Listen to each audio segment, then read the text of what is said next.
그러면 최근에 네. 갤럽 여론조사 지난 금요일에 나왔었죠. 여론조사 기관들이 하도 난립해가지고 부실한 여론조사도 많습니다만 그래도 우리나라에서는 갤럽이 가장 신뢰성이 있는 거기 때문에 뭐 참고로는 하기는 하지만 그렇다고 해서 무시할 수 없는 그런 결과가 아닌가 이렇게 여론조사 계속 흐름을 좀 볼 필요가 있습니다. 네. 보여지는데 어쨌든 지난번 3월 30일에서 4월 2일까지 1,002명을 상대로 이렇게 조사한 내용을 보면은 대통령 지지율이 56%가 나왔습니다. 네. 긍정이. 부정은 36%. 그러니까 전주보다도 긍정은 뭐 엄청나게 더 올라갔고, 그러니까 긍정과 부정의 차이가 20%가. 그러니까 한두 달 전만 하더라도 오히려 지금 뒤집혔지 않습니까? 그렇죠. 부정이 더 높고 긍정이 낮았는데 지금 2월 이렇게 3월을 지나면서 대통령 지지율이 뭐 고공행진으로 간다고 해야 할까? 코로나19 대응이죠. 왜 이렇게 돼버린 거예요? 코로나19 대응이에요. 네. 그러니까 코로나19 대응에 대해서 계속해서 나오는 뉴스들이 대통령이 잘하고 있다. 이런 평가를 내릴 수밖에 없는 뉴스들이죠. 우리는 확진자가 좀 덜 늘어나는 반면에 절대 안심할 수 있는 상황이 결코 아니거든요. 그런데도 불구하고 사람들은 상대 비교를 하는 겁니다. 뭐 외신의 보도 또 대통령이 적어도 이틀에 한 번씩은 외국 정상으로부터 도움을 요청하는 전화를 받고 있다. 야, 이거 대한민국 정말 우리 잘 나가는구나. 이거 다 문재인 대통령이 잘해서다. 이렇게 사람들이 인식을 하는데 중요한 건 결코 인정할 수 없는 사람들 인정 안 하거든요. 또 뭐 나쁜 상황이라도 대통령이 잘하고 있다고 또 인정을 하는 사람들은 또 뭐 어떤 상황이든지 인정을 하는 건데 중요한 건 중도층입니다. 지금 조사 결과를 보더라도 중도층이 대통령이 잘하고 있다로 기울어져 버린 거예요. 그래서 네. 말하자면 중도층이 그쪽으로 옮겨가 버린 것 아닌가. 그렇죠. 지금 잘하는 이유고 첫 번째가 코로나 대응을 잘해냈다는 거예요. 코로나 대응을. 또 하나는 중요한 또 지지율에 영향을 주는 청이 지금 자영업청하고 가정주부청입니다. 예. 이 두 지급 계층을 합하면 상당한 비중을 차지하는데 지금 긴급 재난지원금 나가요. 가정주부도 받습니다. 아니 근데 여하튼 우리 가구원에 포함이 되니까 사실상 포함이 되니까 돈 받는 겁니다. 사실상. 그러니까 아니 이거 싫어할 사람 누가 있습니까? 영향을 받는 거죠. 그래서 포퓰리즘이 성공을 하는 모양이에요. 당장. 당장 먹기는 꽃감이 달더라고. 나중에 어떻게 될 값에. 지금 당장 돈이 나오니까. 그래서 지금 남미형이 되는 거 아닙니까? 그런 그런데 세계가 돈을 푸는 거지. 지금 이 코로나가 있기 전에도 경제가 지금 거의 무너진 그런 상태 아니었습니까? 그리고 그동안 3년간의 평가는 어떻게 하냐. 지금은 코로나 착시 생각을 하나로 못 하는 거죠. 코로나 생각을 착시 못 하는 하나로 거죠. 그 안개에 네. 눈이 가려가지고 다 가서 문재인 긍정 지지라는 건가요? 유권자는 그런 겁니다. 유권자 깊이 생각 안 합니다. 유권자들은 참. 지금 당장 투표를 하는 시점에 내 마음가짐이 어떻게 되느냐.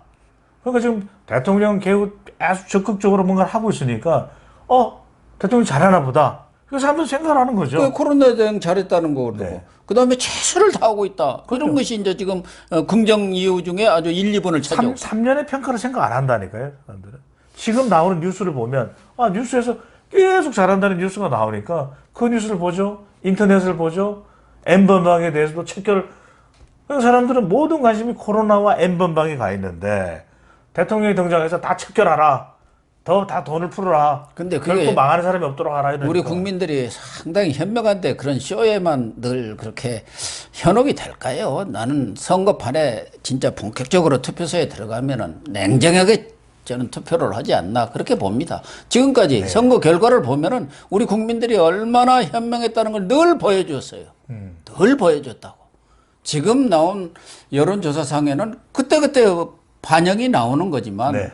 그러나 어떤 국가적인 문제, 이건 정말 나라의 운명이 걸리는 문제다고 이렇게 판단했을 때 그 결과를 보면은 우리 국민들이 정말 현명하고 유능하고 냉철하게 보는 민족이구나 하는 것을 다 보여줬어요. 여기서 우리가 결과적으로 또 중요한 건 한 또 언론인이 이 부분을 잘 분석을 했는데 앤서니 다운스 이론이 있습니다. 예. 이건 뭐냐?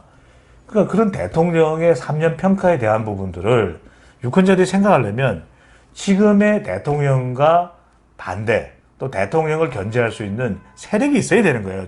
제대로 된. 그래야 그 의견을 듣게 되거든요. 예, 그게 그러니까 이제 제일 한편으로 여기 문제죠. 우리가 뭐 무조건 비판하는 게 아니라 보수 세력이 사실은 그런 부분에 대한 충분한 내공이 쌓여 있었어야 되는 거죠. 그래야 선거 때 그러면 저 정당의 의견을 믿고 우리가 투표할 수 있겠구나. 이게 이른바 말하는 정권 심판이지만 대통령이 잘 못하고 있다. 또는 뭐 그런 대로 하는데 아주 잘하는 건 아니다. 이렇게 생각하는 사람이 가서 표를 어떻게 던져야 될지는 모르는 겁니다. 어쨌든 대통령에 대해서는 지금 56대 36으로 나왔고 유보층이 한 8%뿐이 안 된다는 것을 보면은 중도층이 대통령 지지 쪽으로 가버릴 확 테니까요. 쏠렸다는 건데 그에 따라서 민주당도 지난주에 비해서 4% 정도, 네. 41%가 됐어요. 지지율이 민주당에 네. 대한 지지율이. 그러니까 대통령의 지지율 상승이 민주당도 견인하고 있다고 봐야겠죠. 그렇죠. 그런데 통합당은 과거 한국당 시절에나 20 중반, 네. 20%대. 이번에도 23%가 나왔는데 대신 여기는 무당층이 22%나 됩니다. 그렇죠.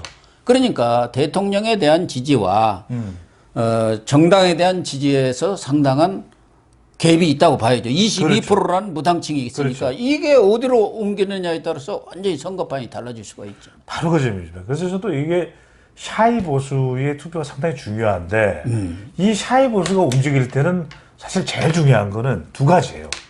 정책 한 방 있느냐. 예. 그 다음에는 뭐냐. 뭐 2008년에 봤던 뉴타운이 있었지 않습니까? 그런 한 방이 수도권을 좌지우지했던 것이나 아니면 2012년 보십시오. 2012년 MB 정부 말기였는데 그때는 정권 심판론이 아주 강했겠죠. 그런데 누가 있었습니까? 그때도 박근혜가 있는 겁니다. 그러니까 선거 구심점이 중요한데 지금 가장 뼈아픈 대목은 미래통합당은 선거 구심점이 없다는 거예요. 그러니까 그 반사이익을 가져가려면 선거 구심점이 있어야 되는데 지금 황교안 후보의 전략은 우리가 이제 선거 전략상 이야기합니다. 대등한 관계로 가기 위해서는 사실 대통령과 각이 세워져야 돼요. 대통령이 대립각에 서 있는 인물이 보수 정당의 샤이 보수표까지 확 끌어당겨 올 때 이것이 대등한 구조가 되는데 지금 뭐 당 장악하는 것도 그렇지만 전체 선거판을 휘어잡지는 못하고 있는 것이죠. 어째서 그런 걸 보면은 김종인 대표를 모셔오려면 진작 좀 모셔왔어야 하지 않겠느냐. 그래도 김종인 대표가 직구를 날리면서 우리 경제가 거지 정도가 아니라 깡통을 차게 생겼다. 그런 정도로 이렇게 팍팍팍 직구를 지금 던지고는 있는데 인물에 대한 평가들이 보수층 내에서도 다양하다 보니까 힘이 한 곳으로 확 모이지를 못하는 거야. 못하죠. 가장 큰 이유는 사실은 코로나19라고 봐야 됩니다. 그렇습니다. 코로나19라 이게 우리가 생각하는 정상적인 선거가 아니에요. 이 선거가 앞으로도 두고두고 연구가 되겠지만 정말 많은 것들이 코로나19에 영향을 주고 있다. 그런데 뭐 일각에서는 코로나19가 뭐 중요하냐. 코로나19 별로 안 중요하다라고 하는 조사 결과도 있다고 우리가 그렇게 이야기를 하는데 왜 중요한지 아십니까? 이게 이미 진보냐 보수냐 좌냐 우냐는 코로나19의 영향을 많이 안 받아요. 근데 선거에서 가장 중요한 게 판세를 결정짓는 누굽니까? 중도층이잖아요. 중도층은 영향을 받고 있다는 겁니다. 그래서 중요하다는 거예요. 그래서 중도층한테 어필할 수 있는 이슈를 적극적으로 제기하고 그것을 확산을 시켜야 하는데 아직은 그런 카드가 지금 안 나오고 있어요. 아니, 그 답은 아까도 얘기했지만 네. 이 부동산 문제라든가 여러 가지 문제들을 아주 크게 제기를 하면서 거기에 대한 정책적 대안을 내놓아야 하는데 그게 아니 쉬운 게 있다니까요. 부동산 같은 경우에는 전 국민이 다 힘들지 않습니까? 그러면 뭐 집 있다고 안 힘들고 집 없다고 더 힘들고 뭐 차이는 있을 겁니다 분명히. 하지만 이럴 때 지지층을 생각한다면 내놓을 수 있는 정책이 이런 게 있습니다. 한 방은 뭐냐? 올해 종부세는 지난해와 일치시키자. 증가하지 말자. 그러니까요. 종부세 동결. 아니 다른 건 다 이거는 정말 좋은 발표지 동결하면서 않습니까? 다른 것도 다 그러니까요. 동결하는데 그다음에 깎아주고 있지 않습니까? 긴급 재난지원금은 사실 속도가 중요하거든요. 지금 대상자 기준 가지고 자꾸 헷갈리고 있어요. 그러면 이건 일회성이니까 이거 다 주자. 네. 재난기본소득은 어떻게 하든지 모르겠는데 긴급 재난지원금 다 힘드니까 그럼 그 사람들 중에 부자들은 또 기부도 할 거 아닙니까? 돈 받아. 그럼요. 난 괜찮으면 기부하. 그러니까 다 준다 이렇게 이야기를 이걸 왜 못하냐고요. 이거를 아니 참 답답해요. 이걸 하는 순간 70%가 100%로 늘어나는 거 아닙니까? 예. 그러면서 이게 확 달라지는 거거든요. 그러니까 종부세 같은 경우도 지금 뭐 좀 생활이 괜찮은 부분이나 또 이 소위 중산층 이런 사람들도 소득이 없는 사람이 많아요. 집값만 있지. 그렇다고 당장 집을 팔아서 생활비로 쓸 수도 없는 노릇 아닙니까? 그런데 100만 원도 못 받아요. 종부세를 확 올랐어. 이런 사람들한테 어필할 수 있는 것을 딱 던지는 거 바로 다른 부분도 다 감세하고 그러니까 여기도 동결하자 이렇게 치고 나와요. 그러니까 일치를 못하는 거죠. 그러니까 이번 이런 바 나온 게 선거에서는 중요한 게 선점 효과가 지금 여러모로 코로나19 때문에 웬만한 건 집중을 안 합니다. 그러면 지금 김종인 위원장도 100조 이야기를 했잖아요. 100조를 누구 코에 갖다 붙입니까? 누구 입에 갖다 붙입니까? 지금은요, 우리 예산이 500조 슈퍼 예산인 만큼 300조를 쏴버리겠다. 내년 예산을 끌어당겨서 300조를 쏴버리겠다. 지금 정부는 뭐 전혀 경제 전망 제대로 못하고 하는 소리고, 홍남기는 뭐 부총리 같은 경우에는 내가 예전에 다 경험을 해봤지만 내가 안 해봤어요 이러면서 지금 이 상태로 가면 안 된다. 그런 거에 대한 게 뭔가 좀 파격적인 게 나와야 되는데 지금 식당 지금 난립니다. 문 닫고. 100조 누구 입에 붙입니까? 누구 코에 갖다 붙입니까? 미국은 지금 2,000조 뭐 이런 이야기 합니다 지금. 그러면 이걸 갖다 해서 300조를 하겠다. 저는 이런 정책이 안 나와요. 왜냐면 선점 효과는요, 이미 있는 정책에다가 갖다 붙여봐야 소용이 없는데, 제가 한 가지만 말씀드릴게요. 2000년도에 무상급식이 나오니까 막 판세가 밀렸습니다. 그러니까 어떤 정책, 이미 무상급식이 선점했어요. 그런데 당시에 한나라당에서 나온 이슈가, 전 지금도 제가 선명하게 똑똑히 기억을 합니다. 무슨 정책이 나오냐면 유기농 무상급식 하겠습니다. 코미디입니까? 블랙 코미디입니까? 이미 무상급식으로 선점이 됐는데 빵 줄 테니까 난 소보로 빵 줄게요. 그게 정책입니까? 그러니까 선점을 해버려야 돼요, 정책은. 지금 종부세 동결요? 솔깃할 겁니다. 어쨌든 지금 뭐 정당 지지도에서도 꽤 차이가 나는데, 다만 지금 비례 정당들이 있지 않습니까? 이제 비례 후보는 이 정당 투표로서 결정이 나는데, 이 부분에 있어서는 뭐 미래한국당이 가장 앞서고 있어요. 그렇죠. 그 다음에 이제 더불어시민당, 정의당, 열린민주당, 국민의당 순인데, 이것도 가만히 보면은 범여를 봐야 합니다. 미래한국당 빼고 더불어시민당, 정의당, 열린민주당, 더불어시민당이 21%예요. 정의당이 11%, 그리고 열린민주당이 10%입니다. 이것만 해도 42%예요. 그러니까요. 근데 미래한국당 23%뿐이 안 나와요. 그러니까 배예요, 배. 여기에 대한 또 착시가 있는 거예요. 그 잘못 판단하면 우리가 1등이다. 아니죠. 그런데 결과적으로 의석을 넣는 것 보면은 범여가 과반을 가져가 버린다 이런 얘기예요. 지금은 가족 대 가족의 싸움입니다. 더불어 가족이냐 미래 가족이냐. 지금의 예상대로라는 걸 말씀드립니다. 270, 80석을 두 가족 정당이 가져가요. 그러니까 가족의 개념으로 봐야 되지. 지금도 보면은 지금 정당 투표에서 조금 앞선다 이렇게 생각하니까 여기서 1당이네, 이게 아니에요. 지금은 하나의 정당으로 보면 안 되고 더불어 가족 정당이냐 미래 가족 정당이냐, 이 대결입니다. 이 대결 구도. 심지어는 더불어 가족에다가 정의당까지 합하면 범진보 가족이거든요. 그렇게 봤을 때 어떻게 되느냐, 이 선거 구도를 봐야 되는 거죠. 그런데 이 선거 구도에서 개별 지역구 하나 운동해가지고 선거 판세가 변한다?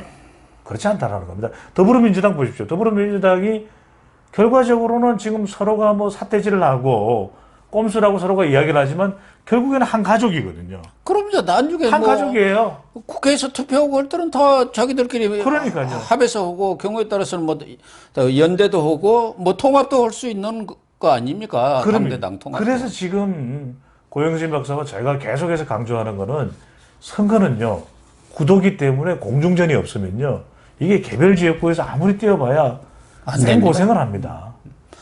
그리고 지금 뭐 샤이보스 수문표가 5% 내지 10% 있다는 게 이제 미래통합당 측의 주장이에요. 그게 실제로 있고 그것이 현실적으로 표로 나타납니까? 투표에서?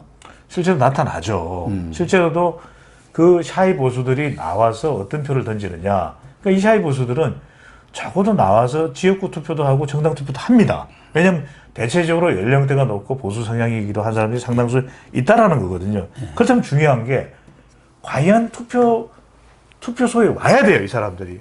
투표소를 안 오면 아무 소용이 없는 겁니다. 그러니까. 뭐 내가 실망을 해서 투표를 할 수가 없어요. 그럼 안 나옵니다.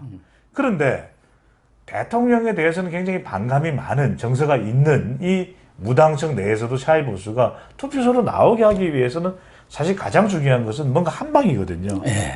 당에서의 어떤 쇄신하는 모습, 앞으로 어떻게 하겠다. 그런 비전이 없는 거죠. 예. 비전이 뭐가 있나요? 그리고 뭔가 한 방이 있나요? 못 살겠다 갈아보자. 이게 뭐 60년 됩니까? 그러니까 정작 사람들이 지금 제가 좀 말씀드렸잖아요. 종부세 동결, 그 다음에 긴급 재난지원금 빨리 신속하게 지원하기 위해서라도 100% 지급. 그리고 사람들이 우리 국민들 보십시오. 마스크 이렇게 마스크 얼마나 불편합니까? 그런데도 사람들이 훈훈하게 이렇게 이해를 해주는 우리 국민들입니다. 그러면 긴급 재난지원금 100% 다 지급하자고 이야기를 해놓으면 국민들 다 공감하면서 내가 좀 많이 받았다. 난 또 잘 산다. 그럼 난 괜찮습니다. 안 받겠습니다.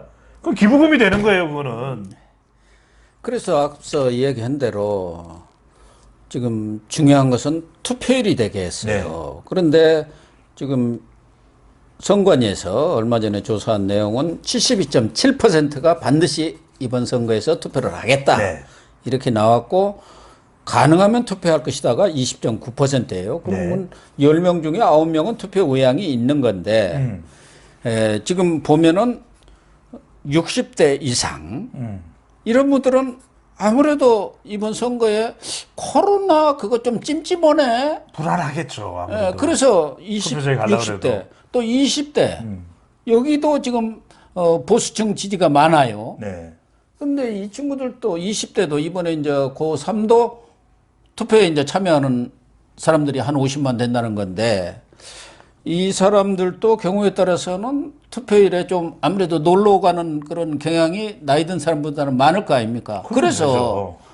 지금 통합당 측에서는 투표합시다 이렇게 하는데 정부라든가 또 선관위, 민주당 투표 독려한다는 얘기가 없어요. 투표율이 낮을수록 지금 자기들한테 유리하게 있어요. 물론 뭐 과거에는 투표율이 높으면은 야당한테 유리하다고 투표를 그랬거든. 하자고 민주당. 그러지만 안 하자고 그러지는 않겠죠. 근데 이제 누가 더 절실하냐의 문제겠죠. 말을 안 하잖아요, 그러니까. 지금. 누가 더 절실하냐인데 여기서 사실은 핵심인 게 샤이 보수 또 이 미래통합당 지지층들은 대체로 연령대가 좀 높지 않습니까? 예, 예. 그런데 걱정이 되는 건 그거예요. 얼마만큼 내가 적극적으로 동기부여가 돼서 정말 이 선거 왜 해야 되는지 적극성을 내가 보일 수 있는 그런 뭔가가 있는지 이게 더 중요하고 한편으로는 감염 우려가 있는 겁니다. 나갔다가 뭐 괜히 그냥 뭐 이 감염될 수도 있지 않습니까? 그런 우려도 있는 것이고 중앙선관위에서 여러 가지 지침을 이야기하고 있지만 또 한 중에 젊은 세대들도 대통령에 대해서는 지금 지지를 안 해요. 그런 이탈자들이 많이 생겼어요.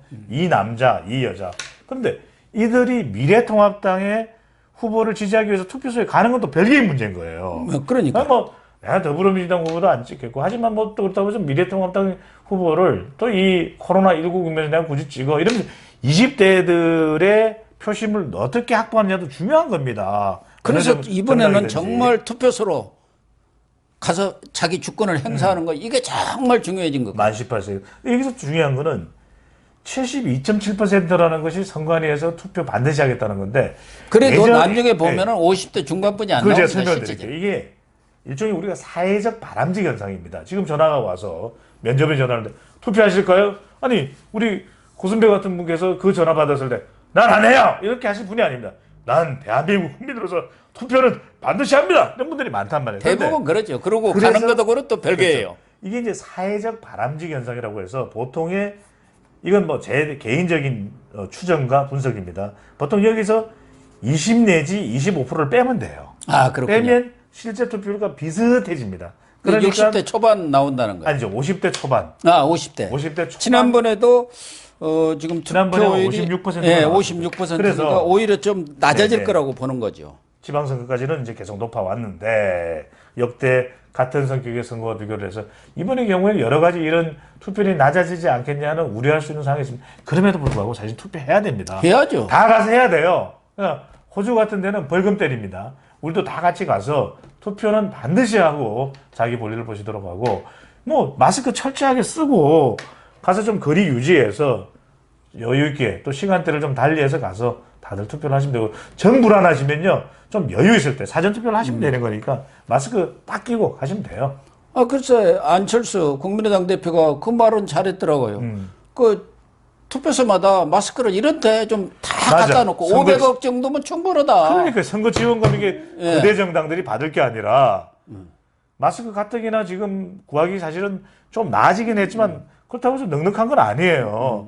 그날 심지어 또 마스크를 나눠드리겠습니다. 그러면 또 투표하러 가실 거 아닙니까? 그러면 그것도 좀 받을 겸 해서. 2장씩 아니면은 예. 가족마다 다 주는 거예요. 그런데- 오는 사람마다 무조건 2장 주면 5인 가족이면 10장 생기는 겁니다. 그러니까 네. 정부에서는 그런 돈이 어디가 있어? 투표율 낮추려고.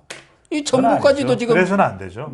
그렇지 그러니까 않습니까? 선거 지원금 지금 이번에 뭐 선거 바깥에서 할 게 뭐 있어요? 아니 이번 때 유세차는. 말씀하신 대로 투표하는 사람한테 무조건 2장씩 준다. 그래. 네. 그러면 다 투표소로 가죠. 받을 겸 투표소라 해서. 끝나면 투표율 굉장히 높아질 거예요. 그러니까 투표율 높으면은 지금 민주당이라든가 정부 측 우리 방송을 여권은 예. 불리하니까 우리 방송을 정부 관계자께서 들으신다면 무조건 또 각 정당도 마찬가지. 이 공약 내것십시오. 자, 투표소에 오면 무조건 2장 주자. 빨리 관철시키자. 좋지 않습니까? 그런 걸 그렇게 적극적으로 해서 투표율을 높여야 하는데 그렇죠. 이게 뭐 여권 쪽에서는 투표 뭐 알아서들 하시겠지. 뭐 주권은 행사해야 하는 거 아니냐? 아유, 정치적으로 접근해서는 안 되죠. 사돈 남말하듯이 하고 있고 안 됩니다. 통합당만 뭐 김종인 위원장만 여기저기 다니면서 투표를 해야 합니다. 이러고 있더라고요. 아니 근데 우리처럼 이렇게 참 신선하면서도 신박한 아이디어를 왜 못 내죠? 투표하는 사람들에게 무조건 마스크 2장 드립니다. 그러면 5인 가족이 가면 10장이라니까요. 아니, 안 되면은 통합당 돈 없나? 통합당에서 사가지고 우리는 무조건 오시는 분 드리겠다. 그건 안 되겠죠. 그러면 또 그건 안 되죠. 그건 안 선거법 되겠죠. 위반이죠. 네. 어쨌든 그건 정부가 해야 할 일이거든요. 해야 할 일이죠. 해야 할 일입니다. 네, 시청자 여러분.